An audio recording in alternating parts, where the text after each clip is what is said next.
అట్లా టీం ఎవరో కానీ మొదట్లో న్యాచురల్ గా చేశారు.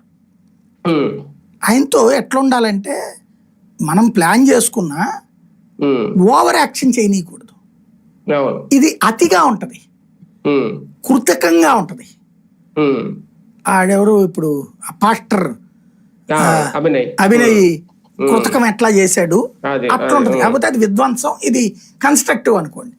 ఇమేజ్ క్రియేషన్ కోసం అది చూస్తుంటే ఇదేంటంటే సోషల్ మీడియా యుగంలో ప్రతి ఒక్కరికి తెలుసు ఫ్లాగ్లు ఏంటి, ఇదేంటో న్యాచురల్ ఏంటో అబ్నార్మల్ ఏంటో పబ్లిక్ అర్థమైపోతుంది. ఇది మామూలుగా ఏంటంటే హుందాగా ఉండాల్సింది కామెడీగా మారుతుంది, హుందాగా ఉండాల్సింది కామెడీగా మారుతుంది. ఆయన ఎట్లుండాలంటే ఒక ఇంట్లోకి వెళ్ళిపోవచ్చు, వెళ్ళిపోయేసి కాసేపు కూర్చుంటాం, ఏదైనా పిచ్చాబాడి మాట్లాడడం. కాకపోతే what is the use? Chandrababu ఒక ఇంట్లోకి వెళ్ళాడు, వాళ్ళకి ఏంటి ప్రయోజనం? ఆ మధ్యన అక్కడ ఎవరికో ఒకళ్ళ ఇంట్లోకి వెళ్తే ఇల్లు కట్టించి ఇచ్చాడు. ఇట్లాంటిది ఏదైనా జరిగితే ఆ కుటుంబానికి ప్రయోజనం తప్పించి దారిలో ముంజలు దీన్ని 4 రూపాయలు ఇస్తే ప్రయోజనమా? 5,000 రూపాయలు ఇచ్చాడు, అందరికి ఇస్తావు, నువ్వు ఇవ్వవు కదా.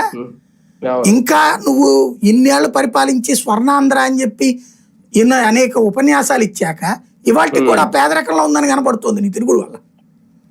ప్రజలేం బాగుపడలేదని కనబడుతుంది నీ తిరుగుడు వల్ల, పేదవాళ్ళ ఇంటికి వెళ్ళటం వల్ల. నువ్వు ఇదివరకు చెప్పినటువంటిదంతా కూడా అబ్బూస్ అని కనబడుతుంది.